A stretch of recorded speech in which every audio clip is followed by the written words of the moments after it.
The sky wasn't just raining, it was morning. Massive, heavy droplets hammered against the glass of the press center, blurring the city lights into a smear of neon and gray. Relentless and cold, Danielle Lawson pushed through the heavy revolving doors, her blush-pink tailored suit already beginning to lose its sharp crease to the damp humidity. 16 hours. 16 hours of chasing a lead on the city's largest corruption scandal, 3 denied interviews, and 1 editor who wouldn't stop breathing down her neck for a headline that wasn't ready yet. Her shoulders ached from the weight of her beige backpack, stuffed with the laptop and recorders that held her life's work.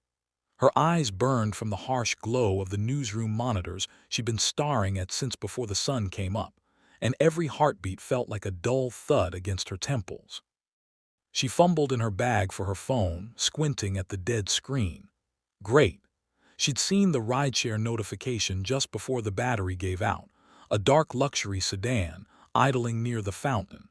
She could barely make out the silhouette of a black car about 40 feet away through the cascading sheets of water. Perfect. All she wanted was to disappear into the back seat, shut out the world, and let someone else navigate through this urban monsoon. She pulled her jacket over her head and sprinted toward the vehicle, her practical heels splashing through puddles that instantly soaked her feet.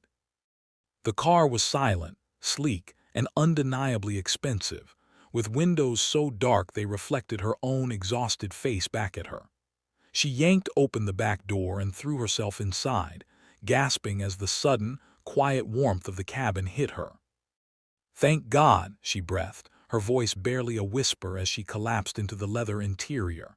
It smelled of sandalwood and a cold, sharp cologne that made her senses prickle, though she was too tired to care. "I thought the rain was going to win tonight. You can just head to the Heights, the brick building on the corner. I'll give you the gate code when we get closer."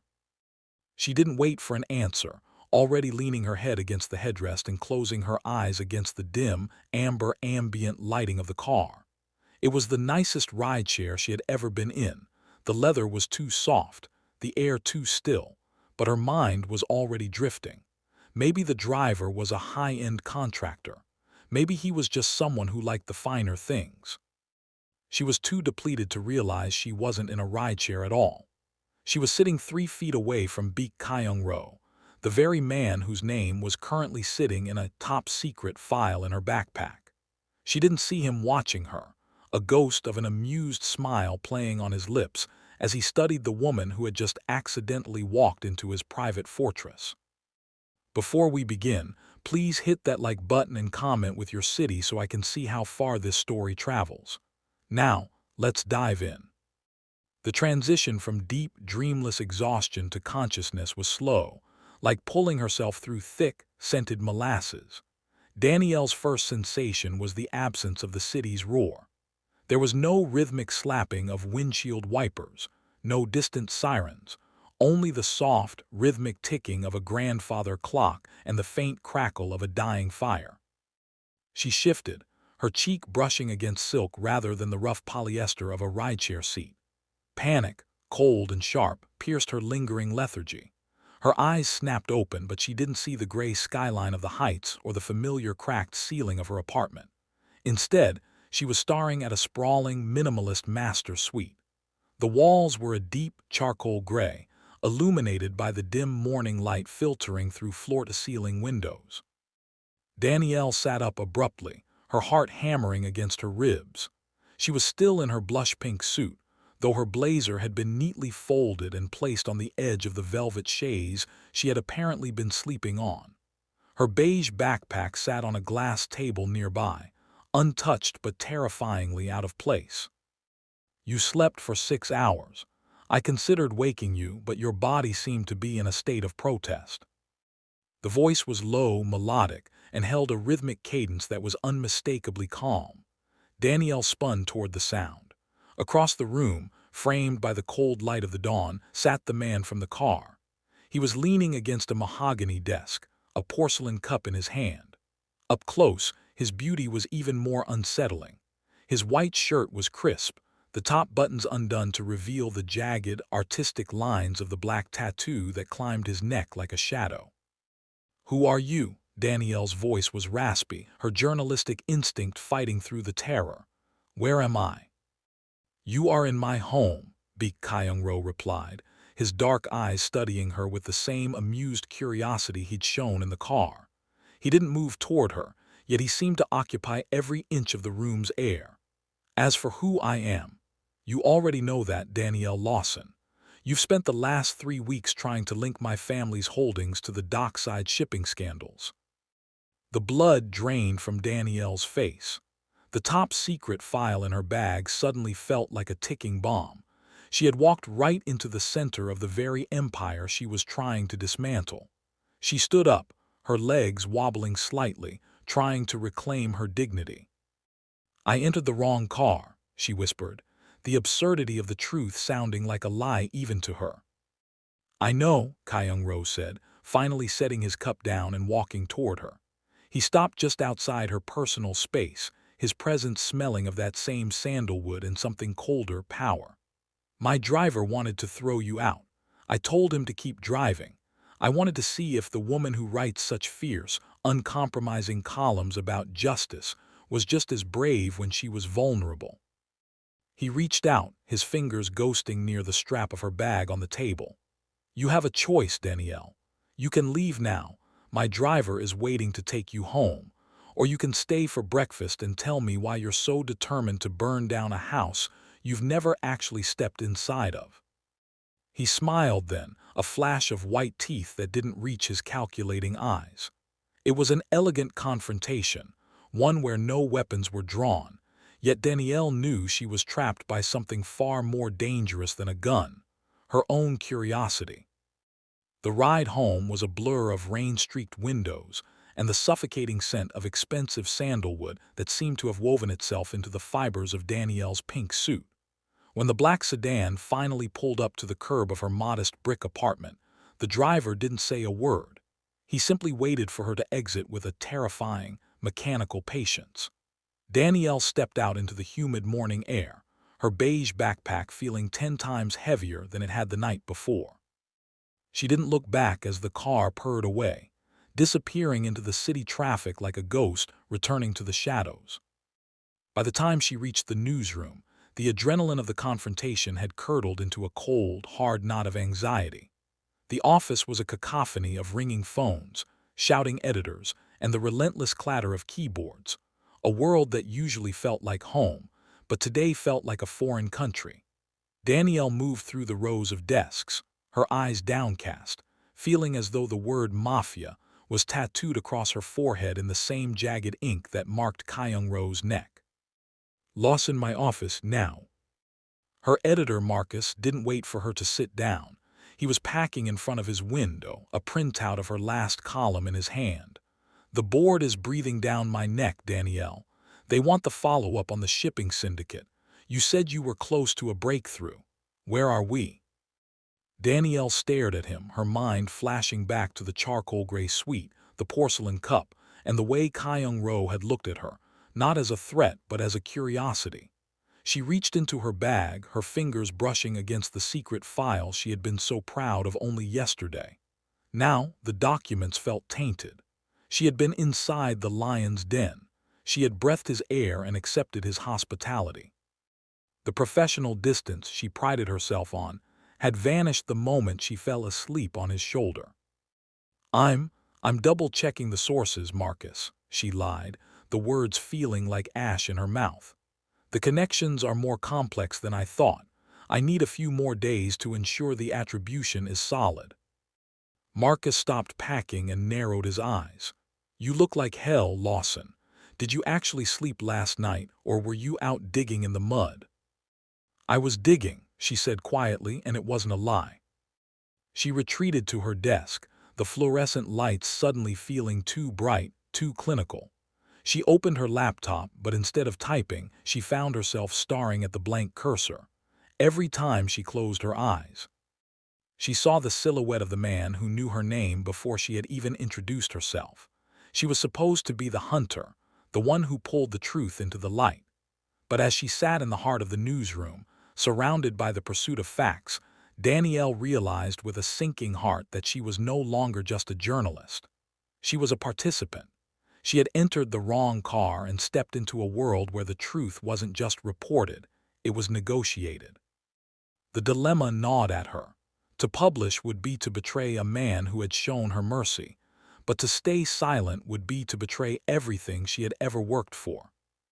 The following morning, the newsroom hummed with the electric vibration of a breaking scandal, but Danielle felt like she was underwater. Every time the heavy glass doors at the front of the office swung open, her heart stuttered against her ribs. She was waiting for the other shoe to drop, for the police, or, worse, the men in black sedans to come for the files in her bag. "Danielle, you have a visitor," the receptionist called out over the partition. "A Mr. Arthur Beek. He says he's a representative from a private investment firm, something about a lead on the harbor redevelopment." The name was a thin veil, a clever play on the man who had let her sleep in his car. Danielle stood up, her fingers trembling as she smoothed the fabric of her skirt. She walked toward the lobby, her breath catching when she saw him. He was dressed in a charcoal gray overcoat that made him look like every other high-powered executive in the city, save for the shadow of the tattoo peeking just above his starched white collar. He was sitting in the low-slung lobby chair, looking remarkably comfortable in a place meant for people to feel anxious. "Mr. Beek," Danielle said, her voice steadier than she felt. "I wasn't expecting a representative from the private sector today." "I find that the best opportunities are the ones we don't expect, Miss Lawson," he replied, rising to his height with a fluid, predatory grace. He gestured toward the glass-walled conference room at the end of the hall. "I believe your colleagues might appreciate some privacy for what I have to discuss." Once the door clicked shut, the bustling noise of the newsroom died away into a muted hum. Baek Kyung-Ro didn't sit. He walked to the window, looking out at the city he partially owned. "You're a seeker of truth, Danielle. It's a noble if exhausting pursuit," he said, turning to face her. "But you're digging in the wrong dirt. The shipping scandal you're investigating, it's a distraction, a crumb left by people much more disorganized than I am." "Is that why you're here? To tell me I'm bad at my job?" Danielle countered, crossing her arms. "I'm here to offer you the story of a lifetime," he said, his voice dropping to a low, intimate frequency. "I can give you the names, the bank accounts, and the digital signatures of the political figures who are actually bleeding this city dry. I will give you a Pulitzer on a silver platter." Danielle narrowed her eyes. "And what's the catch? Nothing is free in your world." Baek Kyung-Ro stepped closer, the scent of sandalwood once again clouding her judgment. "The catch is silence. You publish the truth about them, but you stop looking for the truth about me. You leave my family out of your headlines, and I provide you with the ammunition to take down everyone else." He reached into his coat and pulled out a small, encrypted flash drive, sliding it across the mahogany table toward her. It caught the light, a silver promise of a career-defining break. "The choice is yours, Danielle. You can be a journalist who struggles for every scrap of a lie, or you can be the woman who finally exposes the real rot in this city, with my help." He didn't wait for her to agree. He simply inclined his head, a gesture of quiet respect, and walked out of the room, leaving Danielle alone with a choice that felt less like an opportunity and more like a golden cage. The flash drive sat on Danielle's desk for 3 days, a small silver weight that seemed to distort the space around it. She couldn't bring herself to plug it in, nor could she throw it away. Every time she closed her eyes, she saw the sharp line of the tattoo on the visitor's neck, a dark promise of stories untold. Driven by a restless need for clarity that exceeded her fear, she bypassed her editor and arranged a meeting at a private gallery Baek Kyung-Ro owned, a place of quiet marble and hushed intentions.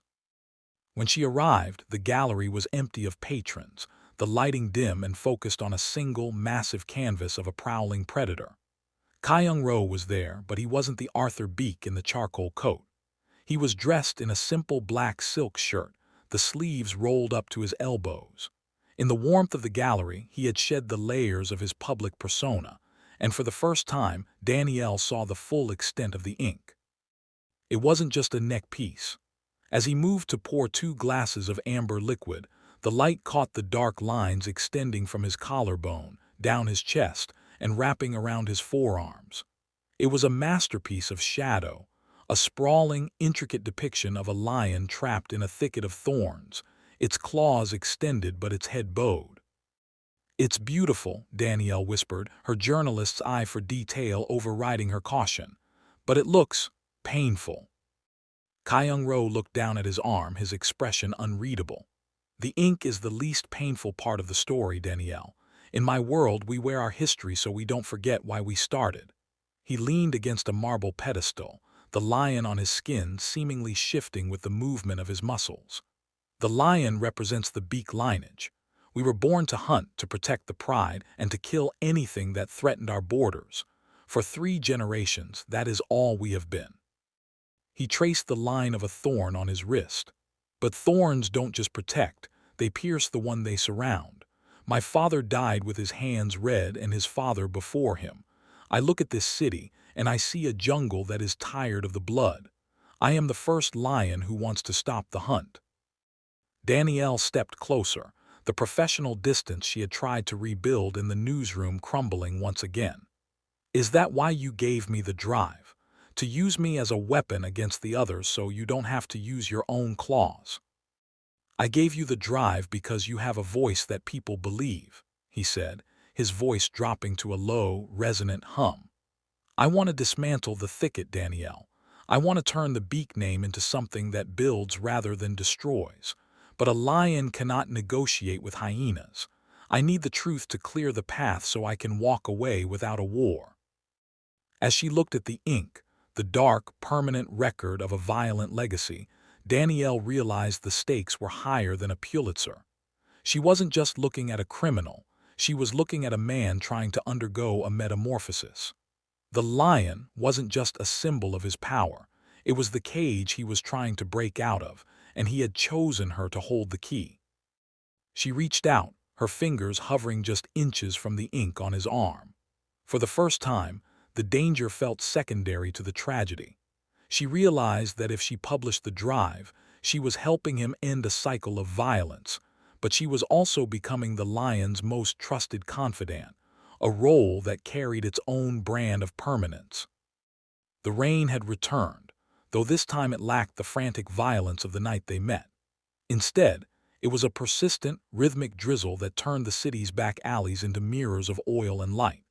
Danielle stood in the shadows of a narrow passageway behind the old textile district, her hands shoved deep into the pockets of her pink blazer.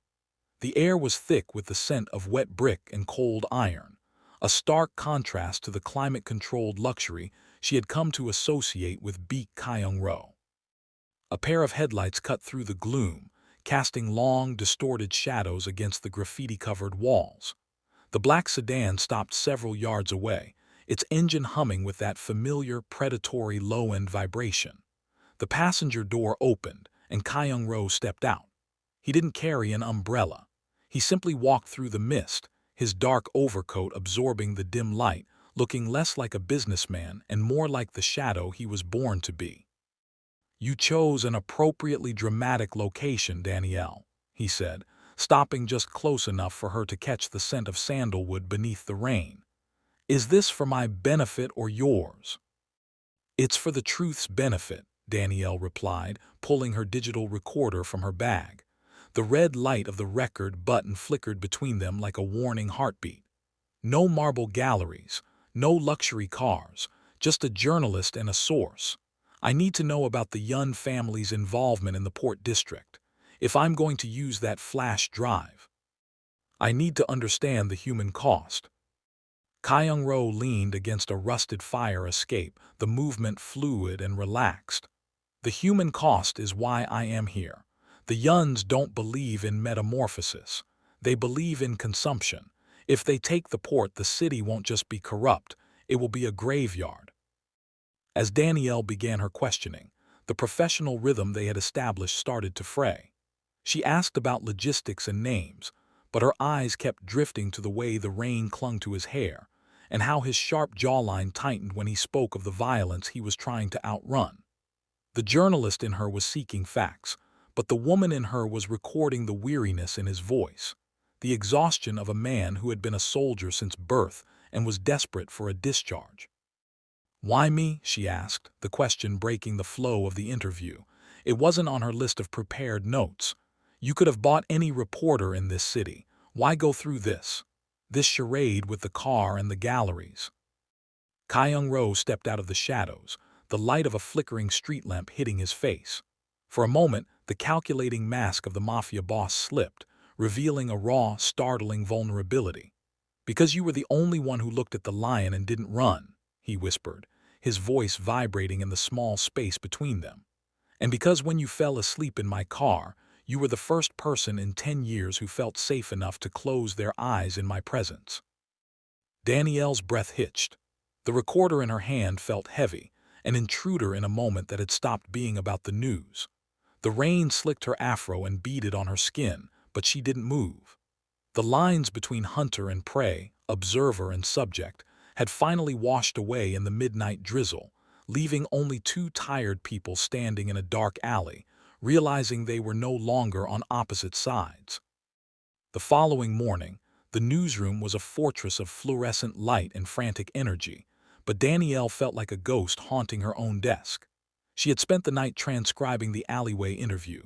The red light of the recorder still burned into her retinas. As she cross-referenced the names Kyung-Ro had given her with the encrypted files on the flash drive, a cold, sickening pattern began to emerge. It wasn't just a map of corruption. It was a digital trail that led straight back to her. Her fingers flew across the keyboard, navigating through layers of shell companies and hidden servers. She found a subfolder buried within the Yun family's leaked communications, a folder titled with her own initials. Her breath hitched. Inside were digital copies of her own unpublished notes, her draft outlines, and most terrifyingly, the GPS metadata from the photos she had taken during her investigation of the docks. The Yuns hadn't just been tracking the shipping industry, they had been tracking her. And they had used her research to identify Kyung-Ro's only blind spot, the secret transit routes he used when he moved without his usual security detail.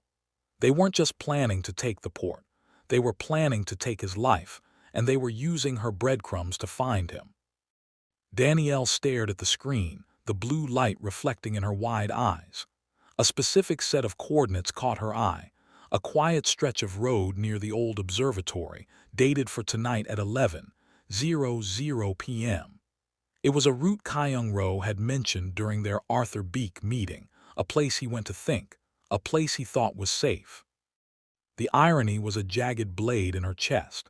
She had set out to be the voice of truth, the one who exposed the monsters, but the monsters had turned her into an accidental assassin. Her professional integrity, the very thing she had fought to protect since she first picked up a pen, felt like a noose.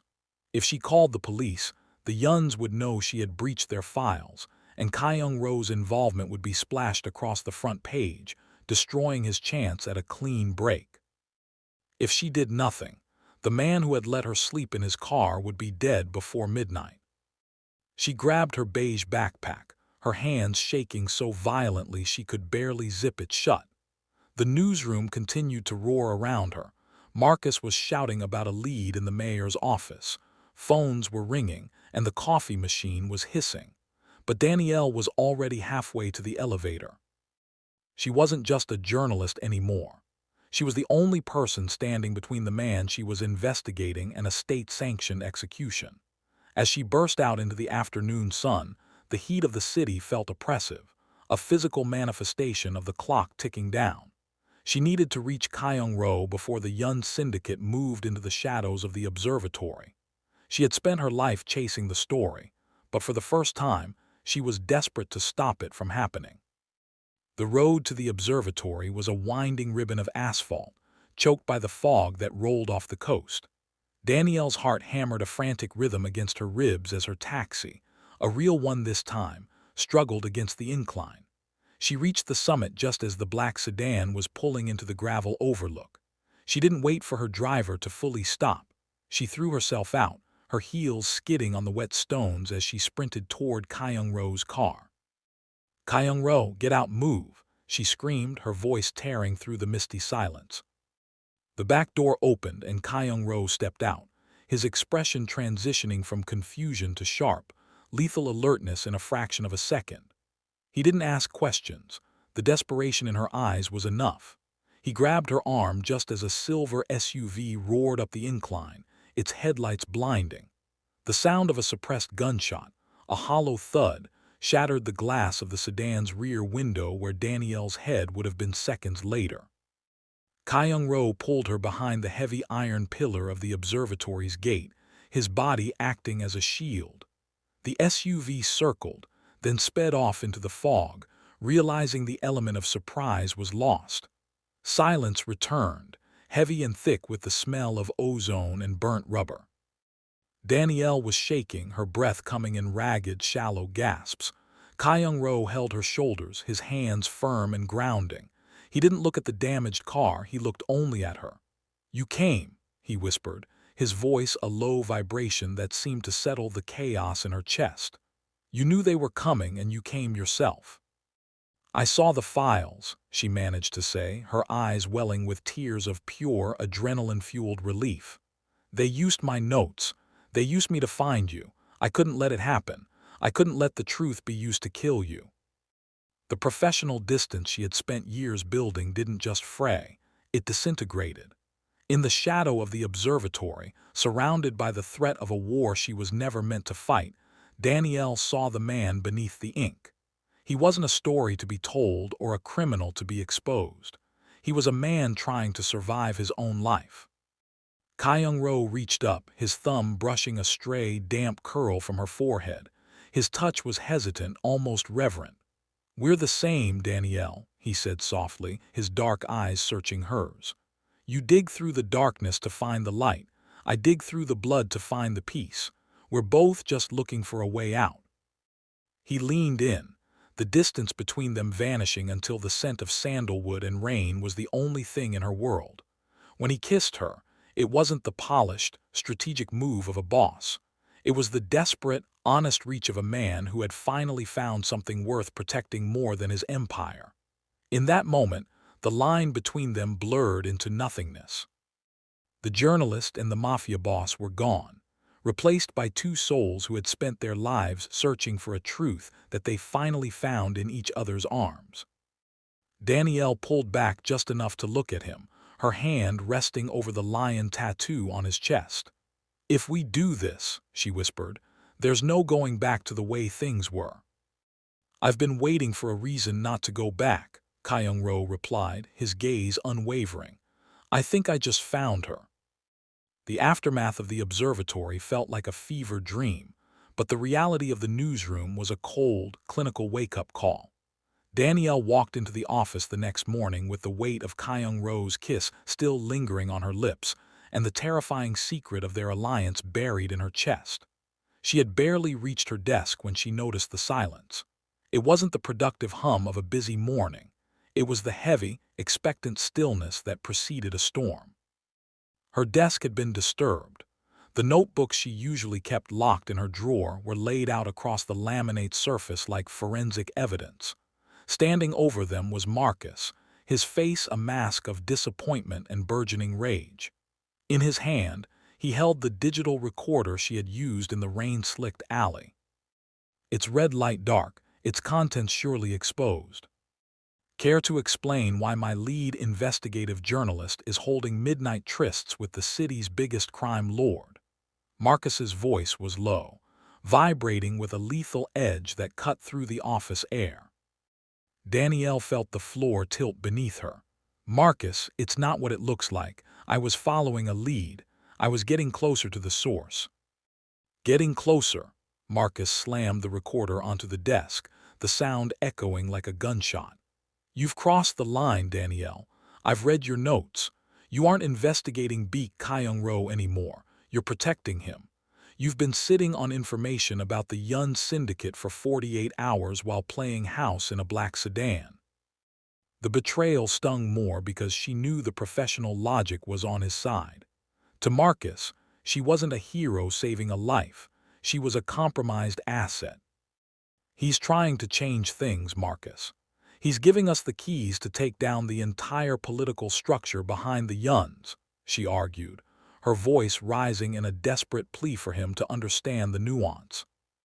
I don't care about his change. I care about the paper's integrity. Marcus leaned in, his eyes hard. The board is already talking. If this gets out, that a Lawson has been sleeping with the enemy, it won't just be your career. It'll be a public scandal that sinks this entire publication. They'll call it checkbook journalism at best and criminal conspiracy at worst. He pointed a shaking finger at her. I'm giving you 2 hours. You either give me the full, unedited exposé on Baek Kyung-Ro, every crime, every connection, every dirty secret, or I go to the board with what I found. I'll make sure the headline reads The Journalist and the Mobster, and you'll never write so much as a grocery list in this town again. Danielle watched him walk away, her world collapsing into a singular, impossible choice. The threat of a public scandal loomed over her like a guillotine. If she stayed loyal to Kyung-Ro, she would lose the only identity she had ever known. But if she gave Marcus the story, she would be signing Kyung-Ro's death warrant. The truth she had spent her life chasing had finally caught up to her, and it was demanding a sacrifice she wasn't sure she could make. She looked at her phone, the screen dark, knowing that the man with the lion tattoo was only a call away, and that calling him now would only prove Marcus right. The 2-hour ultimatum from Marcus felt like a death sentence, but the street-side reality was far more immediate. Danielle had barely cleared the building's revolving doors, the city air tasting of exhaust and impending rain, when the world went sideways. She was reaching for her phone, intent on warning Kyung-Ro that their world was collapsing, when a heavy van swerved to the curb, cutting off her path. Before she could scream, a pair of gloved hands clamped over her mouth, and the scent of chemical cleaner replaced the humid air. She was hoisted off the pavement, her beige backpack slipping from her shoulder as she was shoved into the dark, cavernous interior of the vehicle. The door slammed shut with a finality that echoed in her soul. When the blindfold was finally ripped away, Danielle wasn't in a luxury sedan or a marble gallery.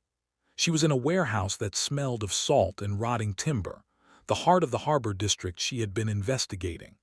The lighting was harsh, overhead industrial lamps casting long, jagged shadows against stacks of rusted shipping containers.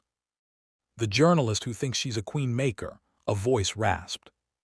Standing before her was a man she recognized from the encrypted files, Yun Sang-hyun, the eldest son of the rival syndicate. He looked nothing like Kyung-Ro. Where Kyung-Ro was steel and sandalwood, Sang-hyun was jagged glass and cheap tobacco. He paced around the wooden chair where Danielle sat bound, his eyes gleaming with a predatory focus. "You've been very busy, Miss Lawson," he said, leaning down until his face was inches from hers. "My father was curious why our shipments were being seized and our accounts frozen.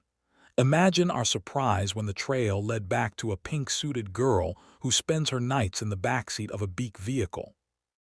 "I'm a journalist," Danielle spat, her voice trembling but her gaze holding steady. "I report the news, I don't make it." Sang-hyun laughed, a dry, rattling sound. "You aren't a journalist anymore. You're a liability, or better yet, you're leverage." He pulled a phone from his pocket and hit a button, the screen illuminating his cruel features. "Kyung-Ro has spent years trying to be the clean lion. He thinks he can walk away from us. But every lion has a throat, Danielle, and we finally found his." He held the phone up, showing her a live video feed of her own newsroom, where Marcus was currently being confronted by 2 men in suits. The message was clear. They had breached her professional world and her personal one. "He's coming for me," she whispered, a desperate hope flickering in her chest. "We're counting on it," Sang-hyun replied, his smile widening. "That's the thing about a lion who tries to stop killing, he gets soft. He starts thinking with his heart instead of his claws. We don't want your notes, Danielle. We want the man who let his guard down for you. You're just the bait in the trap." As the heavy footsteps of his men retreated into the shadows, leaving her alone in the cold, salt-stained silence, Danielle realized the stakes had shifted again. She had entered the wrong car because she was tired, but she had entered this war because she was curious. Now, she was the anchor dragging Kyung-Ro back into the blood she had promised to help him leave behind. The warehouse was a tomb of silence until the air hummed with a sound Danielle recognized, the low, predatory purr of a high-performance engine. Outside, the rain began to fall again, a rhythmic tapping against the corrugated metal roof that masked the approach of the shadows. Yun Sang-hyun stood center stage, his hand resting on the hilt of a blade, waiting for the explosive entry, the flashbangs, and the traditional roar of a mafia hit squad. But Baek Kyung-Ro did not break down the doors. Instead, every light in the warehouse flickered once and died, plunging the space into an absolute, suffocating darkness. Sang-hyun's men shouted in confusion, the beams of their flashlights cutting frantic arcs through the dust. Suddenly, the industrial PA system crackled to life. It wasn't music that played, but the sound of Sang-hyun's own voice, a recording from 10 minutes ago discussing the kidnapping. "You like the sound of your own voice, Sang-hyun. I find it lacks nuance." Kyung-Ro's voice didn't come from the door. It echoed from the speakers, calm and omnipresent.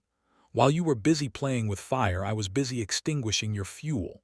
At this moment, your father's main server is being fed to the city's tax authorities. Your private harbor lease has been leaked to the press center. You haven't just lost a hostage, you've lost your empire." Panic flared in the warehouse. Sang-hyun scrambled toward Danielle, but a single, blinding spotlight snapped on, pinning him in place. Kyung-Ro stood on the catwalk above, looking down not with the rage of a gangster, but with the cold, detached precision of a grandmaster. He wasn't even holding a weapon. "I don't need to kill you to destroy you," Kyung-Ro said, his voice echoing. "The police are 3 minutes out. They aren't coming for a gang war. They're coming for the evidence of human trafficking I just uploaded to their precinct. If you touch her, you'll be dead before you hit the ground. If you run, you'll spend your life in a cage." The strategic brilliance was a surgical strike. By choosing information over ammunition, Kyung-Ro had stripped the Yuns of their power without firing a single shot that could be traced back to his own bloodline. The men who had followed Sang-hyun, realizing the game was over, dropped their weapons and vanished into the shadows of the containers. Kyung-Ro descended the iron stairs, his movements fluid and purposeful.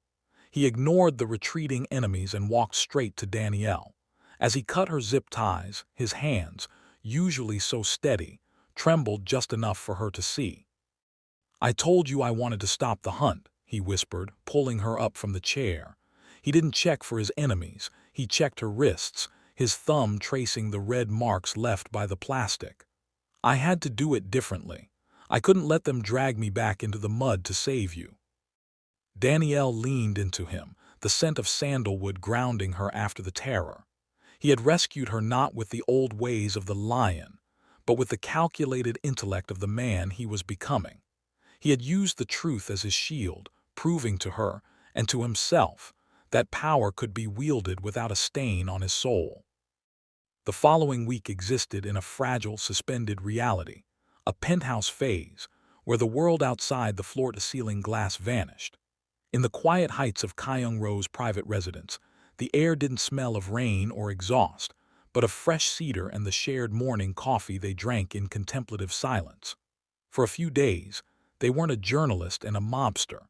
They were just two people watching the sunrise over a city that felt remarkably small from 60 floors up. But the silence was broken on a Tuesday evening. Danielle was standing by the window, watching the streetlights flicker on, when she heard the distinct clack of a heavy object being placed on the marble kitchen island. She turned to find Kyung-Ro standing there, a leather-bound folio and a stack of encrypted hard drives between them. He looked different. The expensive silk shirt was gone, replaced by the same simple white button-down he'd worn the night they met. The lion on his neck seemed to pulse in the dim light. "It's everything, Danielle," he said, his voice a low, steady hum that vibrated with a terrifying finality. "The bank records, The names of the council members on my payroll. The shell companies used to move the Baek family assets for the last 30 years. The truth you've been digging for since the moment you stepped into my car. Danielle walked toward the island, her breath hitching. She didn't reach for the files. Kyung-Ro, if I publish this, if I hand this to Marcus, it isn't just about the Yuns anymore. This links you to everything. The DA won't care that you helped me. They'll have enough to put you away for 20 years. I know, he replied, stepping closer until he could take her hands in his. His skin was warm, a sharp contrast to the cold digital reality sitting on the counter. You told me once that the truth is the only thing that matters. You were right. I can't build a legitimate life on a foundation of secrets. I can't be with you while I'm still the man in those files. There has to be another way, Danielle whispered, her journalist's heart warring with the woman who had found safety in his arms. We can bury it. We can start over somewhere else. Kyung-Ro shook his head, a ghost of a smile touching his lips. If we bury it, the ghosts will just follow us. You wouldn't be able to look at me without seeing the stories you didn't tell, and I wouldn't be able to look at you without seeing the journalist who lost her soul to save mine. He pushed the folio toward her. It felt like a mountain. Finish the story, Danielle. Use the platform I gave you to burn it all down. This is my choice. I'm giving you the power to end the hunt, even if it means I have to sit in a cage for a while to pay for the blood I've already spilled. Danielle looked at the files, then back at the man with the lion tattoo. She realized this was his ultimate metamorphosis. He wasn't just giving her a career-defining exposé. He was giving her his freedom by surrendering his own. It was a brutal, beautiful sacrifice, the kind of truth that didn't just report the news but changed the world. I'll wait, she said, her voice cracking as she finally pulled the folio toward her chest. However long it takes, Kyung-Ro, I'll be the one waiting at the gate.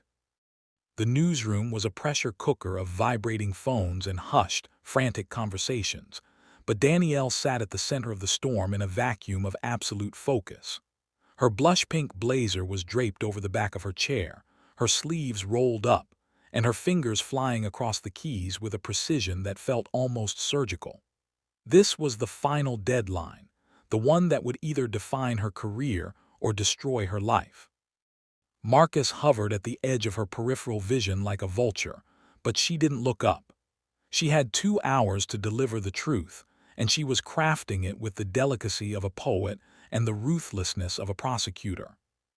As the words poured onto the screen, Danielle made a tactical decision that wasn't born of fear, but of the very investigative logic Marcus had taught her.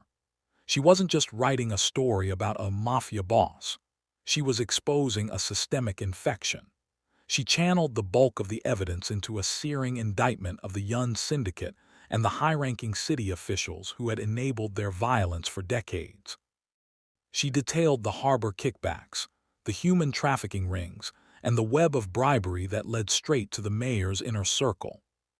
When it came to the Baek organization, she navigated the narrative with a steady hand.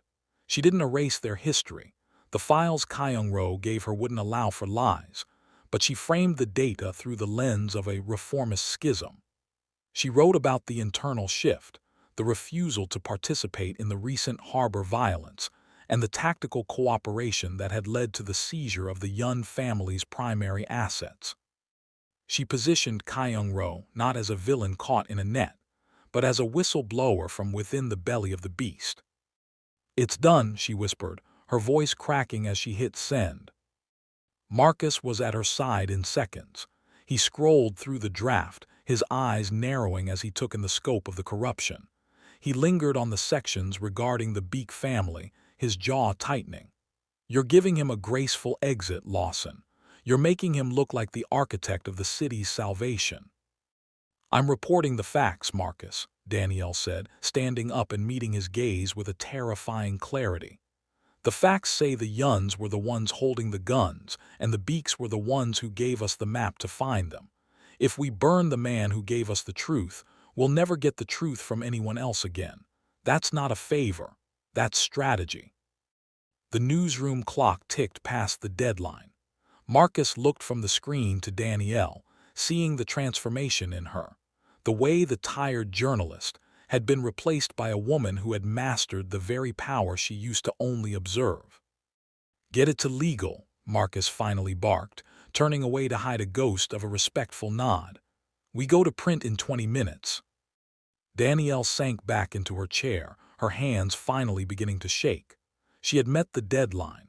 She had told the truth, but she had told it in a way that left a path open for a man who wanted to stop being a lion.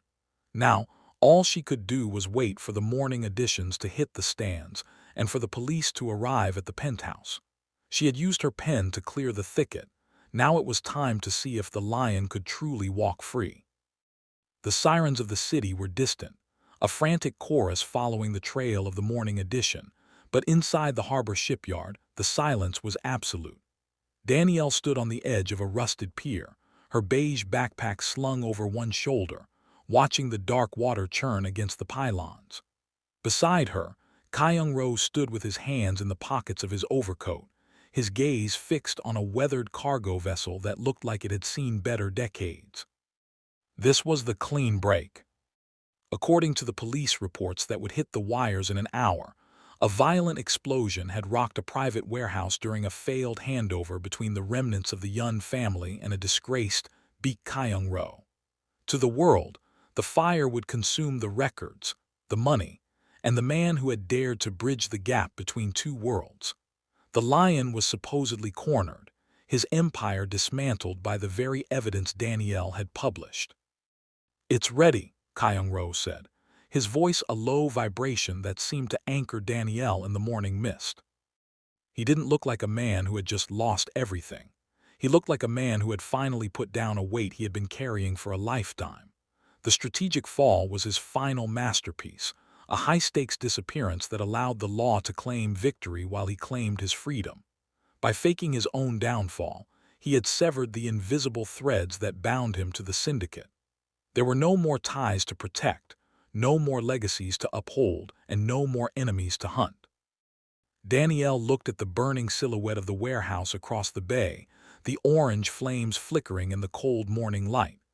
"Marcus will spend years trying to find the body," she whispered, a ghost of a smile touching her lips. "He doesn't realize that the story didn't end with the fire. It just changed genres." Kyung-Ro turned to her, the dark ink on his neck partially obscured by the collar of his coat. He reached out, his fingers tracing the line of her jaw with a tenderness that still disarmed her. "The lion is dead, Danielle. Only the man remains." He handed her a small, simple envelope containing 2 one-way tickets and a set of keys to a life that had no files, no scandals, and no headlines. It was the most honest thing he had ever given her. "I spent my life digging for stories about people like you," Danielle said, stepping into his space.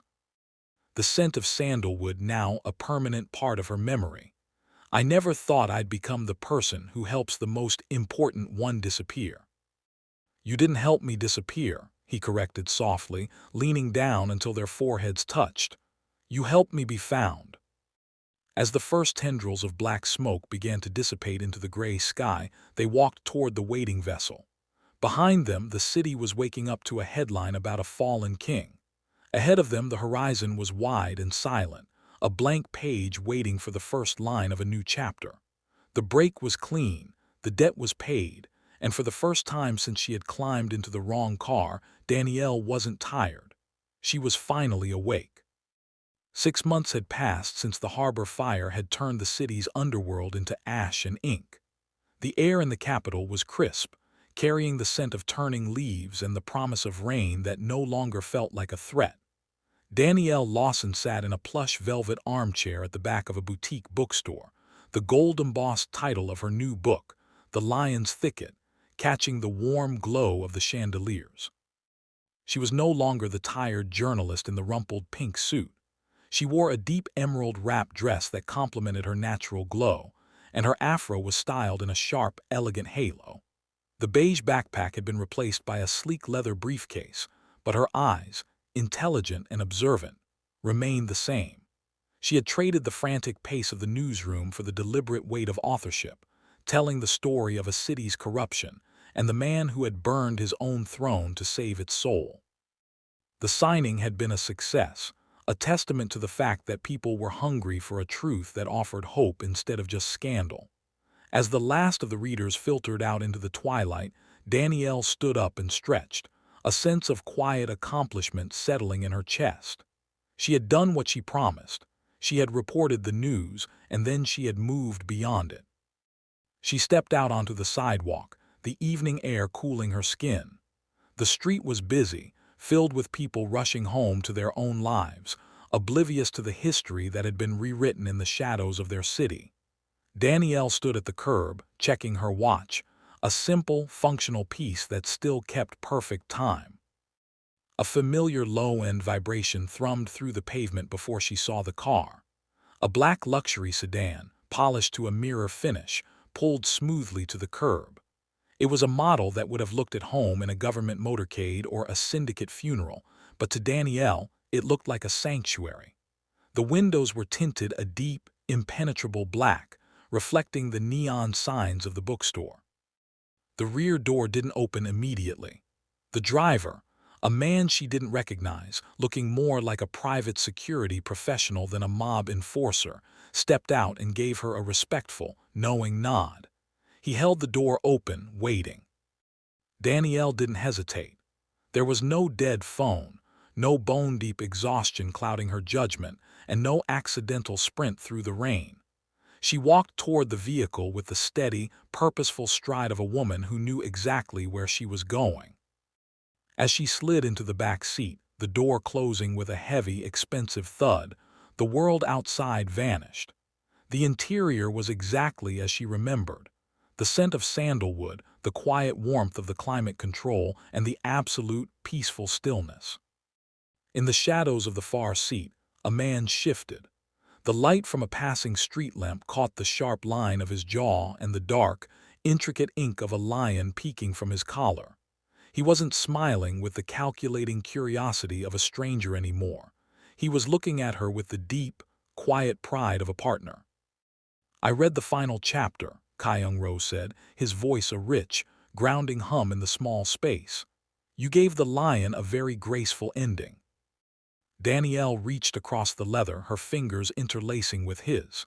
"It wasn't an ending, Kyung-Ro. It was just the prologue."